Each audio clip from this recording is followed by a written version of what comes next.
Добар ден, почитувани, ова е стартот на најновата Телма амбулант. Врз белодробното здравје влијат многу фактори: лошиот квалитет на воздухот, неправилниот начин на дишење, лошите животни навики, долготрајниот престој во затворен простор, намалениот имунитет и така натаму, и сето тоа може да доведе до чести настинки или пак до бронхитис. Како да го зачуваме здравјето на белите дробови? Прашањето што ќе му го упатиме на гостинот кој што е со мене во студиото на Телма, тоа е доктор Маријан Баолски, специјалист пулмолог, специјалист интернист, субспецијалист пулмолог алерголог од Градската општа болница 8 септември, воедно доктор на медицински науки. Добре дојдовте во студиото на Телма. Благодарам за поканата. Навистина ми е драго да сум повторно тука во Телма амбуланта. Поздрав до гледачите на Телма амбуланта. Обично, докторе, се зборува како да го зачуваме здравјето на кардиоваскуларниот систем, но немаме доволно информации што да промениме во животните навики за да ги зачуваме белите дробови и тие да бидат во добра функција во подоцнежните години од животот. Веднаш ќе започнеме со првиот факт во денешната Телма амбуланта, кој што гласи дека функцијата на белите дробови почува да опаѓа после 30-та година. Докторе, до кога се развиваат нови алвеоли во белите дробови и зошто, каква е нивната функција? Зошто служат тие? Не би се согласил дека функцијата опаѓа, посебно ако сонесуваме здраво, практикуваме здрави животни навики. Како деца сме биле, да кажам, поштедени од сериозни респираторни инфекции, посебно во раниот период на детска возраст, иако не пушиме, иако живееме во една здрава животна средина, пред се зборувам на заgadувањето. Само да се надоврзам околу она што рековте, сите зборуваме за здравјето конкретно на кардиоваскуларниот систем, а не за другите системи, бидејќи има една голема и битна разлика кога ќе човек почувствува дека има болка, гранна болка, одма алармира и мисли дека нели се работи на срцето и веднаш оди до кардиолог, дефинитивно. За разлика од срцето, белите дробови не болат и токму нели во описот понатаму што ќе го кажам, имаат огромен број на алвеоли, на мали дишни патишта и губитокот на дишната функција е започнат, но симптомите кои што ги даваат се неспецифични и одат како губиток на сила, некаков си замор, понатаму почнуваат симптомите на отежнато дишање, зависи за каков тип на заболување станува збор, ќе се јави кашлица која што е сува се во одредени периоди и некако пополека, посебно кога станува збор за хроничната оптруктивна белодробна болест, го фаќа пациентот пополека го зграпчува и веќе кога ќе го зграпчи, кога навистина нема да може да направи и стотина чекори порамно без да се задише, без да остане за воздух, веќе на некој начин болеста кога да ја диагностицираме е во една касна фаза на развој, односно кога веќе најголем процент од она место каде што се врши размената на гасовите, тоа се малите дишни цевчиња, патишта и алвеолите, веќе се неповратно изгубени. Затоа треба да се воведе, како што имаме нели термин прединфарктна состојба или како што имаме пред диабетес и други нели состојби, веќе треба да воведеме еден термин пред ХОП. Затоа што сега нели земав само едно од заболувањата кое што го напаѓа белодробниот систем. Токму ако ние пациентите ги фатиме пред да дојдат на лекар, значи во оние рани стадиуми кога се уште нема многу голем број симптоми, а доаѓа до иреверзибилни промени ради тоа воспаление кое што е најчесто потекнато од пушењето, но исто има други фактори како што е загадениот воздух или изложеност професионална, ние може да со промена и на навики и со уфрлање на медикаментозна терапија да болеста ја спречиме понатаму да напредува. Инаку, околу развојот на белите дробови почнува многу рано, уште во гесталтскиот период кога се формираат оние две, да кажам, белодробни пупки, веќе дишниот систем спроволите дишни патишта со раѓањето околу 7 месеци е комплетно развиен, значи некаде 28 гесталтска недела, но созревањето на алвеолите, дефинирањето на нивниот број некаде завршува од 3-та до 5-та година во раниот детски развој. И затоа е многу битно во овој, да кажам, период, додека созрева дишниот, да кажам, систем, вклучително нели алвеолите, оние битни мали меурчиња каде што се врши размената на воздухот, да во тој дел буквално уште во фаза на бременост за здрави бели дробови, значи мајката треба да внимава како се однесува. Значи веќе ако станува родител, и ако е пушач, треба веднаш, значи без никаков изговор да прекине да пуши. Самата таа, а истовремено да не биде изложен исто така и на пасивно пушење, значи сопругот ако пуши некој друг член во семејството, значи треба дефинитивно многу строго према во тој дел да се однесува, бидејќи и како пушењето влијае на оној перинатален развој на белите дробови и освен тоа да се внимава на исхраната уште во тој период, бидејќи ако фалат нутритивно вредни намирници кои што мајката не ги внесува во доволна количина, значи зборувам за навистина богатство на микро и макроелементи, а не зборувам само на внес на празни калории, енергетски калории, веќе не се развива добро белодробниот систем и тоа детенце ќе биде поподложно и на респираторни инфекции и на потоцна како што оди нели на појава на сериозни заболувања на белодробието.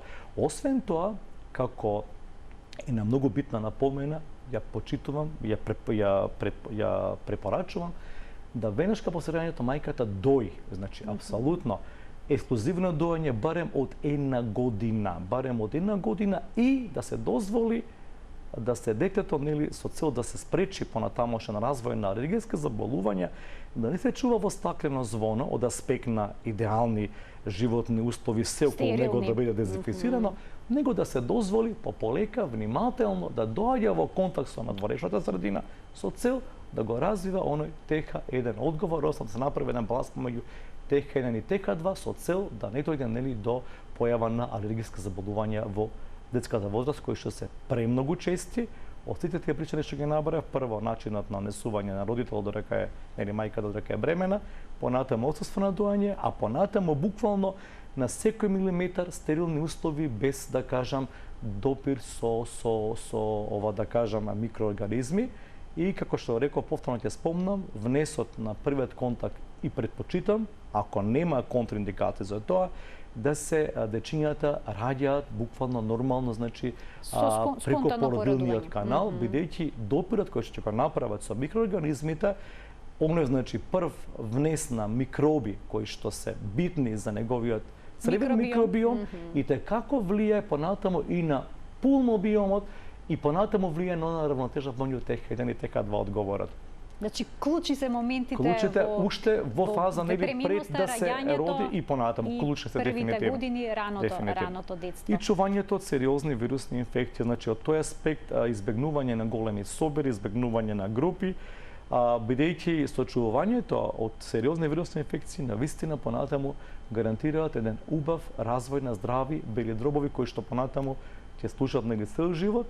Системот на дишниот нели систем е еден од најважните системи, бидејќи белите дробови одигруваат на клучна улога да извршат една фаза од дишењето, односно размената на гасовите, односно да обезберат внес на кислород во крвта, да возможат излез на јагродиоксид за понатаму клетките, каде што настанува на процес на висенско клетачно дишање, каде што се создаваат АТП молекули, буквално бидат способни да тој кислород од хемоглобинот го превземат и да се одвива буквално животот. И ќе мислам со една едноставна реченица, без дишење се живее само неколку минути. Без храна може неколку месеци, без вода неколку дена.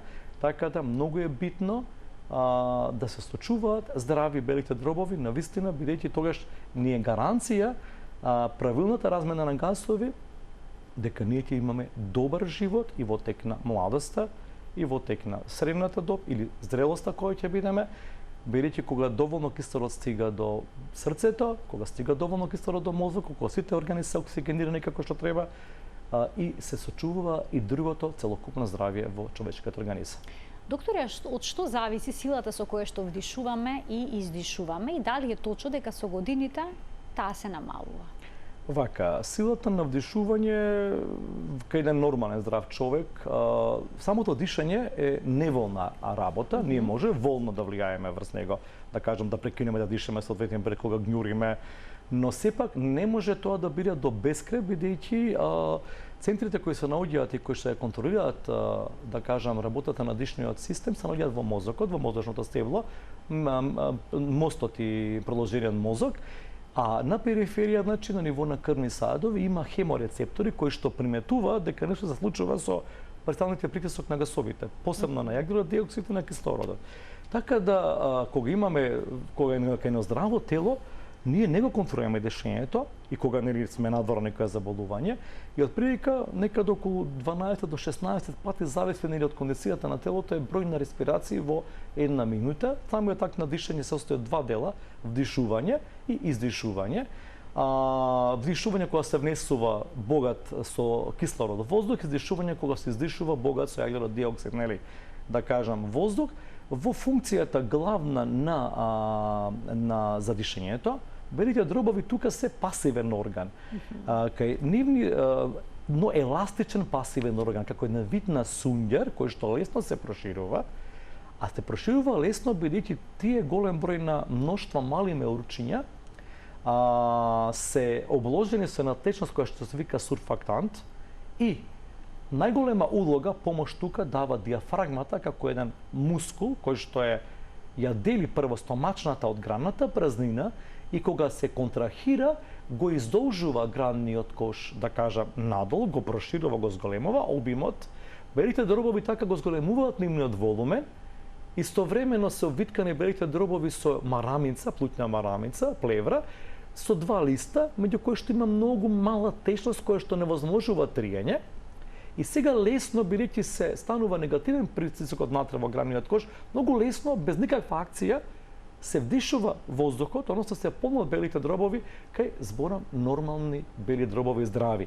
Тука мала помош имаат исто и меѓу ребрените мускули, кои што ги прошируваат ребрата и така да стојат од еден зголемен граден кош, лесно пасивно влегува воздухот, се врши таа размена на газови. При издишување е обратно, доаѓа до опуштање на диафрагмата, се враќа на некој начин наназад и механички притиска белите дробови да лесно се издише воздухот нели надвор. И понатаму се повторува истиот циклус на вдишување. Сега, кога имаме заболување од било каква инфламаторна природа, дали е алергиска, дали е неалергиска, што се случува? Воздухот ќе влезе на некој начин полесно, но тешко е да се истурка надвор, бидејќи ова воспаление што се случува на ниво на мали дишни патишта или на ниво на алвеоли, пример имаме на пневмонија, имаме, да кажам, воспаление кое што ги полни белите дробови со повеќе течност, веќе тој глад за воздух се чувствува. И посебно кај болните кои што имаат хронична обструктивна белодробна болест во понапреднати стадиуми, тие заземаат и посебна положба, буквално се во исправена со подпрени раце, се обидуваат да на некој начин вложуваат напор за да го истуркаат тој воздух. Значи имаат кратко вдишување, а многу долго издишување, долг експериум. И во тие мигови се присутни мноштво аускултаторни феномени кои што самите пациенти ги слушаат, а истовремено трошат ненормално голема количина на енергија, бидејќи само они им е тешко да извршат еден вид, кога се хранат, тешко им е само и самата исхрана изискува напор, значи бидејќи не може да дојде до воздух, не може да хранат. Истовремено трошењето на енергија ги води болните да губат на килограми и болните буквално изискува тука голема енергија и цел буквално животен процес во тек на денот тие го посветуваат на дишењето како, да кажам, акција која што во нормални услови се извела без никаков проблем. Докторе, идеме со уште еден факт поврзан со здравјето на белите дробови. Вели, оставите ги цигарите. Дали само никотинот од тутунот е проблематичен или пак се повеќе токсични супстанции во прашање? Никотинот како никотин не прави штета на белите дробови. Никотинот е само не прави штета никотинот. Никотинот е само оној дел наркотикот кој што се врзува за никотинските рецептори во мозокот и го дава тоа чувство на среќа, задоволство, опуштеност. И тоа толку силно се врзува, но за жал ги заситува брзо никотинските рецептори и те треба се поголема доза на никотин да има за да се почувствува, да кажам, тоа задоволство, бидејќи се губат после никотинските рецептори. И проблем се големиот број на токсични супстанции кои што да ги се стават, се присутни во цигарите. Голем дел од тутунот е за жал и рециклиран тутун. и субстанции кои што ги има и лјадници на број, и субстанции кои што кога гори цигарата, дополнително во тој процес на пиролиза се создаваат некаде до сега откриени над 7000 субстанции, од кои што над 70 се канцерогени докажани. Другите си прават соодветна штета во целото тело. Белите дробови како прв орган кој што е изложен на тутунскиот чад, трпат на голема штета, бидејќи катарнот, арсенот, оловото, кадмиумот, живата и голем број на материи над 7000 на број, не само што навлегуваат и остануваат по крупните, се на ниво на PM честички, веќе ултрафина фракција зафаќаат. Голем дел ја поминуваат алвеокапиларната мембрана, го запоседнуваат, значи, освен што се шират преку крвото, кога доаѓаат до срцето, него буквално, ако кажам дека причина број 1 за појава на карцином на мочен мел е пушењето, рачунајте до каде се овие токсини може да стигат преку крвта, се разнесува и се таложат карцином на бубрегот. Се таложат во мозокот, буквално. А истовремено, зависноста што е никотинот што ја дава е толку силна, што се поврзува со зависност како хероин. Така да пушењето е болест на зависност. Штета што ние, како мала земја со луѓе, имаме над 700 до 800 илјади пушачи.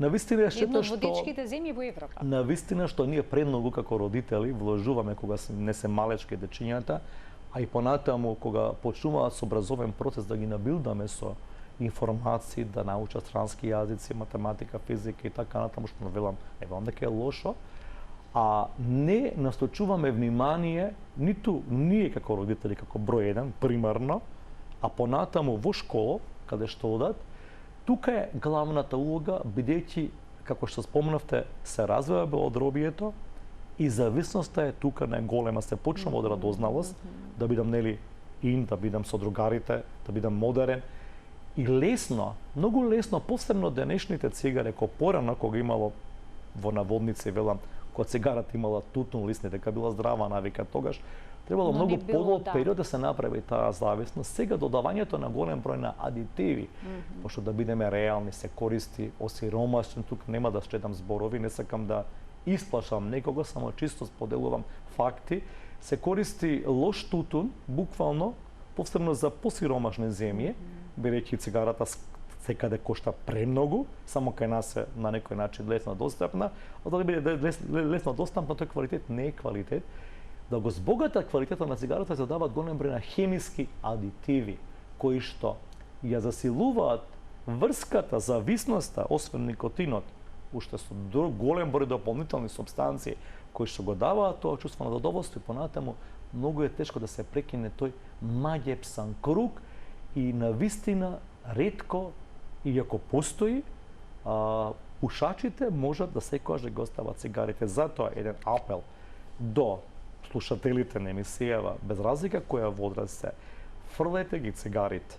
Едноставно, податоциве што ни ги кажавте, навистина се загрижуваш. Ги цигарите, бидејќи ефектите се навистина по целото тело. Први се белите дробови, значи главна причина за хронична обструктивна белодробна болест, главна причина за тешко контролирана астма, главна причина за појава на сериозни инфекции, главна причина за лоши форми, да кажам, при вирусни инфекции, дали се работи за COVID, едно време постоеше фама, пушачите се заштитени, тоа е жива глупост, значи што се не се измагледав, не само читајќи студии, него буквално работејќи во најголемиот COVID центар со најтешки пациенти во 8 септември, значи пушачите поминуваа и како тешко. И голема причина, значи најголема причина за појава на белодробен карцином, кој што е едно од најсмртоносните малигно заболување, кое што го зафаќа човечкиот организам и каде што главна причина се цигарите. Баш кај што кожата стара еве за припадничките на побавиот пол, се расипуваат забите, баш кај што на некој начин се големува крвниот притисок, се појава лоши ритми, едноставно не добивате ништо. Губите здравје, а да не кажам во ова време кога секој денар е важен и скапоцен, фрлате навистина многу финанси кои што би се ги вложиле лично за ваш личен развој и напредок за ваше задоволство. А истовремено најголемото што го губите неска по цената, кој што нема цена, тоа е здравјето. Со цигарата воопшто ништо не добивате. Не може да биде пријател цигарата, значи затоа што пријател е она нешто што вас ве прави среќни, Доктора? што ви исполнува. Така да, полете ги А цигарите. електронските цигари?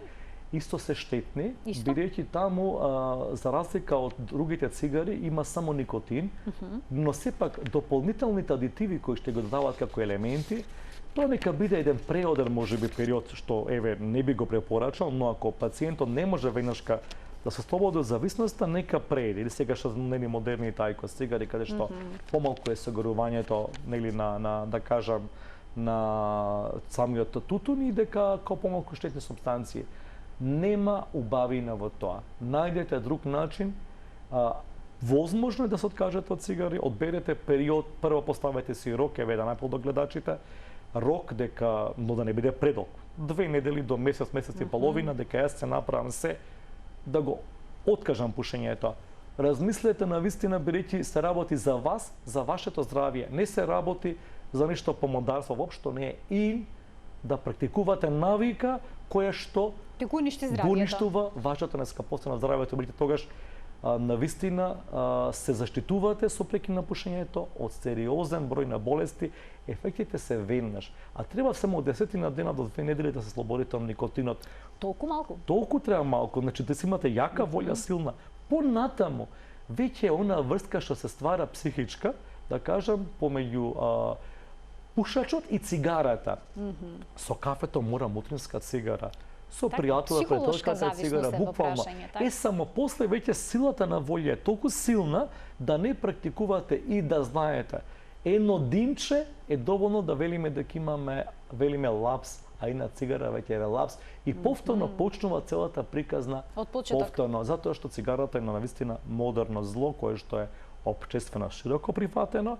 Ви велам, богатите земји веќе имаат многу голем број на кампањи, не само преку паковката на цигарите, него и самиот систем на однесување во поглед на осигурување, осигурителните компании, пушачите не ги осигуруваат со највисоки премии, понатаму на работното место пушачите не се постакувани, бидејќи губат доста со тие цигари, понатаму нели губитокот на, да кажам, на болеста, продуктивноста паѓа, заболувањето со работа, така да прекина пушењето, потигнато е нешто најдобро што може да се направи за здравјето на белите дробови и за целокупното здравје.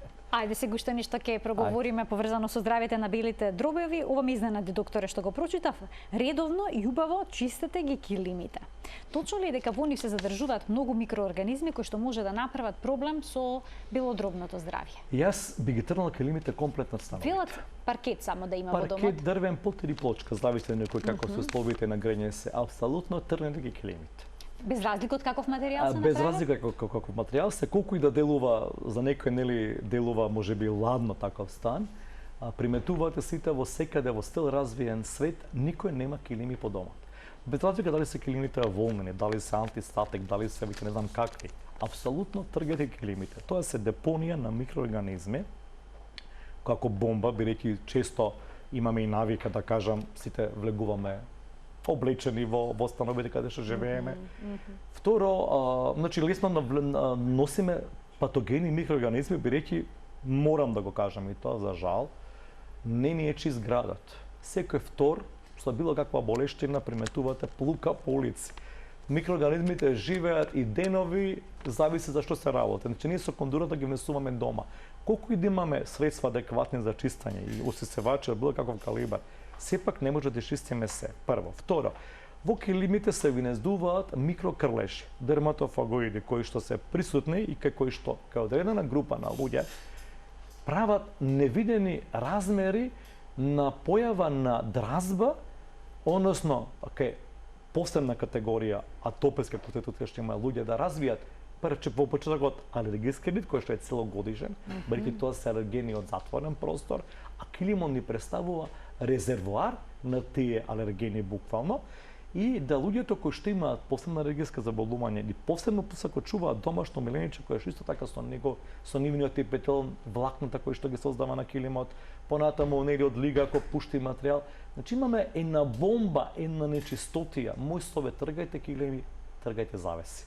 И завеси. И завеси, бидејќи се едно депо на се што е токсично се задржува. Дури ако ги переме редовно еднаш во месецот. Пенас месечно веќе многу бидејќи. Веќе тоа да, многу. Чист прозор може да е или некој друг тип на ролетна што се брише. Што се брише и под што се брише. Едноставно, значи доволно што лесно се чисти. Така да тоа е препорака. А килимите кои што се во домот, ако се чистат 2-3 пати во неделата, ништо не помага, така? Ако сакате да бидете роб на чистање килими по 5 пати дневно, издржете, но ви велам, нема потреба за тоа. Можеби за око, јас ви кажувам, посебно кога сте родители со мали дечиња, најхигиенска работа е под кој што е идеално да биде дрвен, нели, кој што трпи пребришување со крпа и вода и решене проблема за здрава животна средина, бидејќи сите ние велиме, кажуваме колку е штетно надворешното загадување. Тек колку е штетно внатрешното загадување за здравјето на белите дробови. Затоа ретко се зборува, всушност воздухот во становите е многу позагаден од колку надворешниот. Еден скучен простор, дополнително со наша активност, нели, со електронски уреди кои што исто така привлекуваат да има нечистоти околу нив, и сега рачунете плюс како да се истоварил камион со ѓубре во вашиот дневен простор, препон со микроорганизми, со мувлички, со алергени, со дерматофагоиди, со голем број на чудовишта кои што прават штета, атак врз нашето здравје. А што е со душеците на кои што спиеме, потоперниците? Има ли во нив гриња, ако не се лажам, кои што ги нарекуваат? Штетни ли се тие за белите дробови? Штетни се, самите микрокрлежи не, него кај луѓе кои што имаат склонност да направат реакција на посебно на измето на тие микрокрлежи, се случува еден тип на специфично воспаление кога човек ќе ги вдиши, и затоа луѓето што имаат целогодишен алергиски ринит или астма, поврзана како резултат на нелекуван доволно добро и квалитетно целогодишен алергиски ринит, која ќе се сприбере во душекот, бидејќи да бидеме реални, не може идеално да исчистиме се, ниту пак е препорачливо такво нешто. Ама кога ќе бидеме во таква микросредина, кај што има милиарди, буквално, не милиони, него милиарди, такви честички со микрокрлежи, тоа се паразити, домашни паразити, гледа многу страшно како така, нели, кога ќе микроскопски, кога ќе ги видиме зголемени, да. Сега рачунете вие на тело кое што има атак алергиски, кој ќе биде изложен исто како кога на пример гори огин некаде, вие дотурате, гориво, бензин дотурате. Тој оган бувнува се повеќе и повеќе. Па тога се и најчести тие напади астматски, па луѓето имаат толку чести напади да мора да стануваат повеќе пати во тек на ноќта. Луѓето се неодморени, така да препорачливо да има сега стварно на пазарот голем број на антиалергиски душеци и постелнина која што се врие пред се, исто и перници кои што се вријат, а сега сте уреди на пареја кои што пак велам не треба да бидеме робови на тоа, но сепак одберете материјал кој што лесно се пере и или настанува чаршафи кои што се вријат. Тука веќе би рекол, ако има човекот проблеми со алергии, нека биде перењето на 60-90 степени почесто, отколку да килимот го вложувате вашето слободно време да го ова е еден исклучително корисен совет. И во спалната никако килими. Тука, ако се одлучите во времето да го задржите спалната, ни под разно, бидејќи најголем број од времето после работа го поминуваме нели спејќи и тука да не бидеме бомбардирани. Бидејќи, знаете зашто? Ни завеса во спалниот простор. Апсолутно. Бидејќи знаете зашто? Кога имаме воспаление, кое што е предизвикано, да кажам, од присуство на сега фативме нели микрокрлежи. Ако тоа постои и да е малку тоа воспаление, да е мало, слабо, имаме воспаление, имаме инфламација, имаме покачени инфламаторни маркери кои што полека вршат не само ремоделирање на тие мали дишни цевчиња и се губи нивниот број полека, него тоа системско е воспаление. Значи се прелева во циркулацијата, ме разбирате? Така да затоа болните со ХОП посебно, а имаме и преклопувачки астма ХОП пациенти, почнува како астма, после тоа преоѓа кон ХОП, тоа воспаление го напаѓа цело тело. Страда и срцето, страдаат и бубриците, страда и мозокот, страдаат и коските, страда и панкреасот. Затоа се она што прави и тивко воспаление и самото старење е на вид на хронично воспаление, буквално, кое што почнува со самиот так на раѓање. Значи, се што може да направиме да превенираме, да имаме воспаление, па нека и тивко, неприметливо да кажам, онака веднаш на гол око, треба да гледаме на каков еден начин да тоа воспаление го спречиме. Ке го побарам јас петиот делоп од режија пред да пуштиме реклами, кој што вели навлажнувачите на воздухот може да создадат проблеми, веќе кога зборуваме што се во затворениот простор би можело да доведе до проблеми со белодробното здравје. Тука предпоставам спаѓаат и клима уредите. Што пак тука е спорно? Спорно е бидејќи можат, ајде пак постановите можеби е пак во некаси, па ќе речам во наводници, подобра средина него во средини каде што се канцелари и установа јавен карактер. Спорно е размножувањето на габичките, на мувлите и на бактерии, посебно легионелата знае да навлезе во клима уредите и во навлажнувачите таа се размножува, буквално живе во тие цевчиња кои што ја ги има во навлажнувачите и преку парејата што испуштаат тие навлажнувачи или преку клима уредите се издувува. Пошто е просторот затворен, се зголемува концентрацијата на овие бактерии и знаат да дадат сериозни заболувања од тип на понтијашна треска или да дадат сериозно воспаление на белите дробови, кое што постарите луѓе можат да завршат со лош исход. Легионела пневмонија е навистина честа пневмонија. Најчесто е во простори кои се разладуваат, климатизирани, простори кои што се во тек на време се навлажнуваат или во летно време со навлажнувачи на воздух, или простори каде што имаме базени, каде што или спа центри, каде што буквално живее во таа воздушна средина. Затоа препораката е навлажнувачи но кои што кога имаме премногу сув воздух, бидејќи сувиот воздух не е пожелен за за здравјето на белите дробови, но да биде тоа во контролирани услови и промена на филтри. Денеска модерните климатизери имаат филтри кои што секогаш треба да внимаваме и да не забораваме на климатизерите исто во автомобилите, бидејќи преку воздухот тие се одлични ако се променува редовно филтерот и ако се прочистуваат. Ако не, навистина се штетни, бидејќи не само што се полностаногени, него исто така ради присуство на инфекција од тип посебна на легионелата и така кој е чест кога се користат вакви уреди навлажнувачи. Ке пуштиме тука еден блок реклами, а потоа, доктор, продолжуваме понатаму, имате да ни разјасните уште многу дилеми.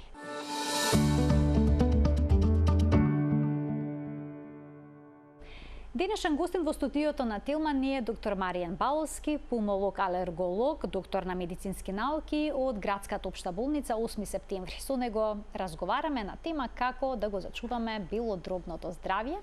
Погледнавме неколку факти кои што се поврзани со овој проблем, односно со нарушувањето на здравјето на белите дробови. Продолжуваме во истата насока. Следното што ќе го искоментираме е шестиот делоп од режија ќе го побарам. Квалитетот на воздухот силно влијае на белодробното здравје. Живееме во исклучително загадена средина. Докторе, постојано слушаме за PM честички, PM 2,5, со различни димензии, велат колку се помали PM честичките, толку се поопасни и поштетни за нашето здравје, но не се само PM честичките, тука се и останатите издувни гасови. Има ли начин да се спасиме од ова? Навистина, убиец број 1 во современото општество, не само во да кажам, нашата земја, која што дефинитивно е многу загаден воздух, него и во светски, да кажам, ова размери е загадениот воздух кој што буквално зема данок со милиони смртни случаи на, да кажам, светско ниво, некад до прилика од 2 до 3.000 годишно се случуваат акутни значи краткотрајни губитоци на живот кај одредена популација и млада и здрава без проблеми, а да не кажам луѓе кои што имаат хронични заболувања како што се белодробни заболувања или кардиоваскуларни заболувања, колкав е поголем тој процент. PM частичките во суштина се оној носач кој што на кој што се налепуваат голем број на штетни во зависност од зоната каде што се наоѓаме на супстанции, елементи кои се токсични и кои што во природен облик, да кажам, не би се внеле толку длабоко во телото. А кога ќе се залепат за PM частичката, посебно она што спомнате фина фракција 2,5 микрометри големина, или има уште една ултрафина фракција која што може буквално да продре директно во мозокот да направи штета и не се ни мерат толку многу, а сепак сте тие голем процент од онаа фракција што најчесто се мери со 10 микрометри големината на PM частичките, каде што најчесто не останува во горните парти на дишно стебло, а оние сфините се тие кои што ја прават штетата. Зависи што има. Например, ако има азбест. Азбестот е толку лош и токсичен и остар, што прво ги кине оние зидови на алвеолата, она меурчето, она гроздот, што велам јас, срцето малинка, кое што прави да има размени, кое што само од еден слој на клетки буквално направен, и после капиларот го кине, го раскинува. Исто да го прави цигарскиот дим кај одредени луѓе. И се случува да кога ќе се искине нема нова алвеола. Се создаваат големи шуплини. Се таложи тука, се обидуваат алвеоларните макрофаги да ишчистат, но не може, тоа станува тука таложен. И дури рачунете, пример сега, освен работниците кои што азбестот ќе се испрала до потреба, но сепак се уште е застапен во градежни материјали. Ако го вдишеме, ние можеме денеска, ќе се наталожи, веќе нема назад. Ке одреден број на луѓе и по 20-30 години се прави карцином на бели дробови или карцином на белодробната, да кажам, марамица на плеврата, мезотелиом. Значи, колку треба некојаш временски рок да се направи? Или тие се веќе хронични работи кои што оштетуваат, па појава на хоп во загадена средина, појава на асми, ги види изменува полените, полените се поагресивни и го атакуваат имуниот систем, ги влошуваат асматските напади, алергиската асма во градовите, отколку кога истото поленово зрнце би било, да кажам, во една чиста средина, не би имало толкав атак, нема таква имуногеност, нема толку сила да направи, да кажам, проблем. Освен тоа што делува нели лошо, што паѓаат и на очи тие честици и надразнуваат како сулфурот, озонот може да направи опекотина на целиот дишенова систем, имаме една акутна состојба да, како што те навлеза преку тој, нели, преку алвеол-капиларната мембрана во крвотокот веќе, преку капиларите, па после нели во крвните садови, веднаш ги менуваат особините на крвта, ендотелот го вознемируваат, се создаваат, зависи каква е концентрацијата и какво е телото што ги прифаќа, каков штоф е, никој не знае. Во која ситуација се наоѓа, дали е физичка активност, трча или има соодветен, да кажам, генетска склоност кон соодветни заболувања, ке одредени луѓе, дури ке здрави тела, се создаваат тромби кои што можат да направат акутен миокарден инфаркт, може да направат акутен, значи веднашка, неколку часови или неколку дена после изложеноста на вакви штетни частички, може да направат мозочен удар, ме разбирате? А после, или да направат појава на лош тип на аритмии, посебно кога телото спортува, или, например, е и здраво срце, аритмии кои што може да завршат и со смрт, или кај луѓе кои што имаат веќе срцева слабост, или хронична, да кажам, кардиомиопатија, да е во лоша состојбата, одлично била регулирана болеста, без отоци на нозе, без тешкоти во дишење, или одлично бил контролиран хобот пред тоа со инхалаторна терапија, со примена на редовни вакцини, една експозиција на вакво богатство на честички, посебно во зимскиот период, но да спомнам, ние и сега воздухот ни е многу пати надона нормала загаден, затоа што ако 30 до 35 вредноста е на кубен метар, кај нас и во летово да измериме е околу 100 на 3 пати, значи тоа е максимум. И вели светот 30 дена во континуитет годишно, кај нас е 300 дена во континуитет годишно. Рачунајте колку е свеста ниска, што нема никаква реакција. Прво, јас апелирам на поединецот, промени ги навиките, пропешачи до работа, користи алтернативни извори на загревање, не користи дрва. Дрвото е одлично создава воздух во шумата. Кога го стечеш изворот на кислород, а го вметнуваш, нели, плюс да биде како загадување. Така да мора да се менуваме самите нас, а другите работи кои треба да ги превземе општеството, ние само како граѓани може да влијаеме, нели, со тоа што споделуваме информации. Значи нема орган кој што не е зафатен, предизвикува воспаление, предизвикува силен оксидативен стрес, го намалува имуниот одговор, луѓето и дечињата и постарите лица кои што живеат во средини со загаден воздух се поподложни на респираторни инфекции кои што не би било така кога би живееле во чиста средина. Стрептококата, да не забораваме, за постари лица и за дечиња по 4 години е крал на смртта, стрептококус пневмонија со неговите серотипови кои што се малтене отпорни на голем број на антибиотици кои што се даваат. Така да, се што може да се направи од страна на поединеци, од страна на општество, Значи, ова е еден горлив проблем, кој што се сочуваме не само ние, него и земјите од околината, и овие ултрафини честички и фината фракција, таа е нестабилната лебди, таа не познава граници. Може да дојде слободно од Албанија, кај нас од Косово, од Бугарија, од Грција, исто така. Воздушните сили ја носат на сите страни. Да, крупните се сталожат, па прашината станува нели тука кај што создадена. Како резултат на голем број на градежни активности, Скопје и цела Македонија е градилиште постојано. Еден ветер да дувне, тука имаме цемент, имаме нема што нема буквално. Издувните гасови како еден голем од автомобилите, без да кажам мотори со различни типови на квалитет на согорување на горивото. Пушењето исто така, да бидеме реални. Секој отпушок, секоја цигара, тие честички отпадни идат во воздухот издувните и колку и илјадници цигари, милиони цигари се пушат на дневно ниво било каде во државата. Пошумувањето, значи кога сме виделе да сме пошумиле ние некогаш некоја планина, а колку се уништува зеленилото насекаде, не само кај нас, него насекаде околу нас, дрворедите по градовите се испоисечени. Ме разбирате, се никне зграда до зграда. Така да и тоата ложење на воздух влажен, затоа е поприметливо во зимно време, дополнително грењето, него тоата ложење, тој смок нели што се создава, кога се спушта. Така, во пониски и повидливо, значи влијае прво нели со тоа што се намалува видливоста, а да не забораваме, ова загадување не влијае само на нас. Ние не сме единствените живи луѓето суштества. Така, живе на цел животен свет. Влијае на растенијата, буквално на се што е живо, а и вклучително и на неживото, берите ги загадува и водите, ја загадува и почвата и понатаму продолжува на круг нели на вртање на патот, ние ќе го изедеме отровот преку плодот што дошол нели на трпезата. Така буквално.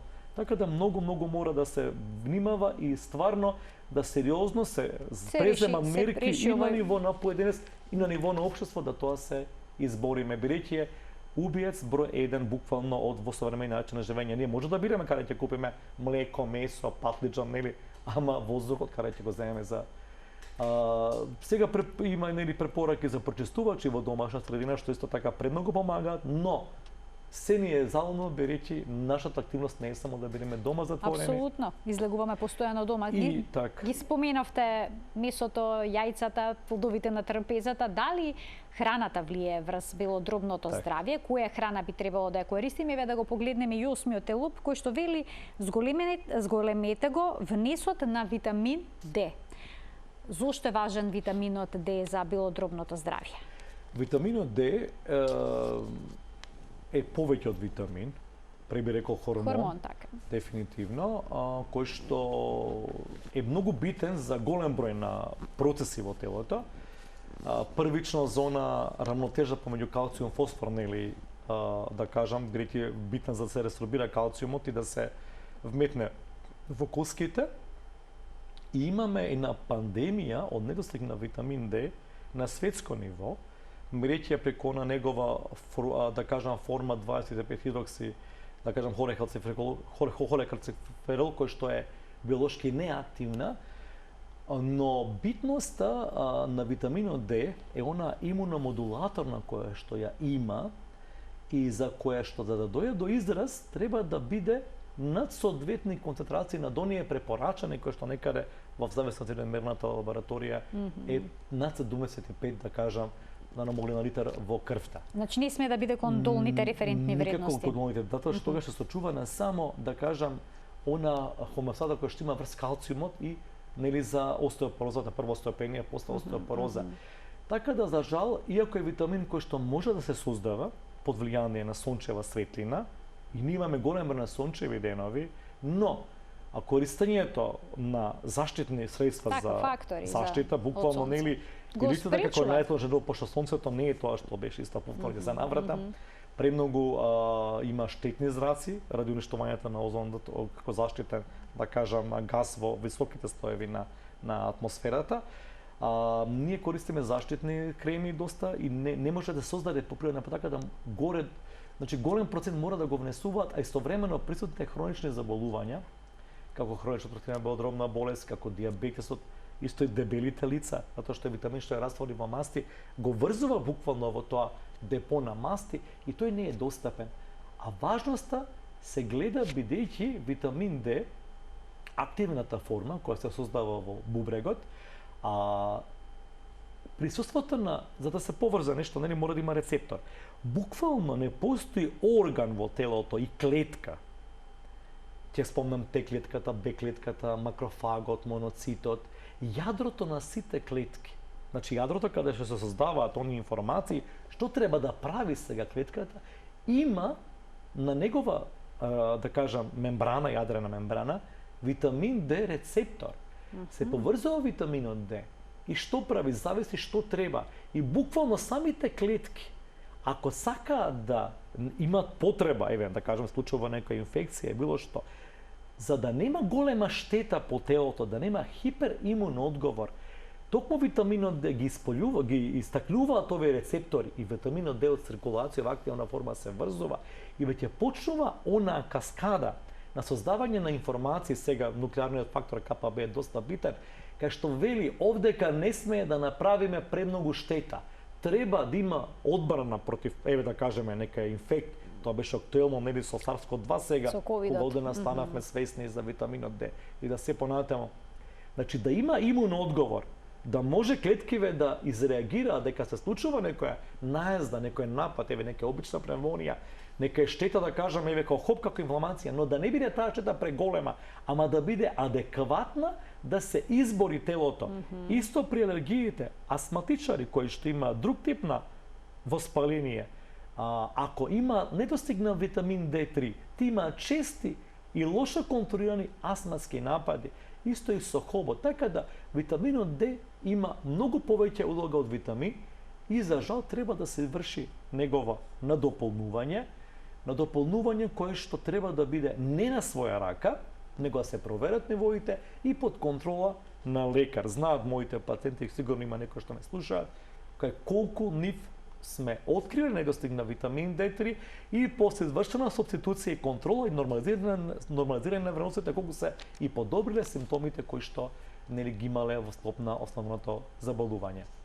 Докторе, ми дадоа сигнал дека само уште една минута имаме и тука ќе го пуштиме за крај четвртиот елоп. Не успеавме да искоментираме се, но секако ќе имаме и други прилики да разговараме со докторот секако на оваа тема. Вели, бидете физички активни, ве со ова ќе поентираме. Обично се вели бидете физички активни за кардиоваскуларниот систем, за целокупното здравје, за важно е и за нивото на шеќер во крвта, за да не се јават малигни заболувања, но важно е исто така и за белодробното здравје. Дефинитивно да се научиме да дишеме. Што е со оние што не сакаат да вежбаат? Прошетки, доволно е такво нешто? И прошетки, и пливање, и активност на горниот дел, да кажам, на телото. Нордиското одење го препорачувам топло, апсолутно бенефити како и пливањето кој не може да плива. Физички вежби кои што ќе подобрат мускулатурата, да кажам, на меѓуребрената мускулатура. Борба против дебелината, бидејќи дополнително оној слој на масни наслаги кој што оди околу градниот кош оневозможува ширење на градниот кош. И посебно аспект на луѓето кои што имаат проблеми со дишниот состав, со дишниот систем, да ги научат правилните вежби на дишање, како што е диафрагмалното дишање. Што значи тоа, како да дишаме на диафрагма? Многу лесно е со тек нели да се научиме правилно да дишуваме, бидејќи сите ние брзо вдишуваме, плитко вдишуваме. Срегнува на грб, може перница под глава, нозе свиткани во коленици, левата рака на градниот кош, десната на стомакот, се вдишува, значи воздух максимално, нормално, до кај што може, апсолутно, и се издишува низ затворена, да ќе уста како да свиркате, подолг период да го напнувате, нели, стомакот, издишувате. И тогаш нели полека се спаснува, раката се контролира.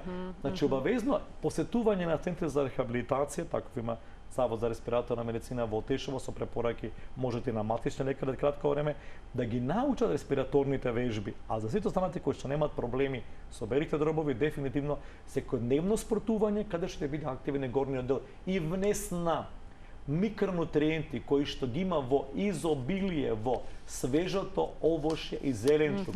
Што пошарено, тоа подобро. И внес на квалитетни протеини. Внимавајте, значи да не биде, храната треба да биде разновидна и да биде во поприроден облик како што доаѓа во природата. Знаат моите пациенти, она што го прави човекот во кесички, тоа фрлајте го. Јадете го целото што го нуди природата со застепеност на буквално сите намирници. Не пушите и толку е потребно и пред се имајте ведри мисли, сакајте се, бидејќи дефинитивно ведрите мисли помагаат да се збориме против стресот. Да бидеме наспејани, да се излачи повеќе серотонин и вие лат кога сме срекни ќе бидеме поздрави. Докторе, ви благодарам многу за вашето преубаво излагање на денешната тема. Мислам дека би бил убаво една цела емисија да се направи за физичката активност, вежбите за дишење и начинот на исхрана. Тоа е нешто што не го знаеме, а би можеле да научиме многу и да си го подобриме белодробното здравје. Се гледаме повторно. Се гледаме. Поздрав. Почитувани, ви благодарам за вниманието со кое што не следевте. Имајте убав продолжен викенд. Пријатно.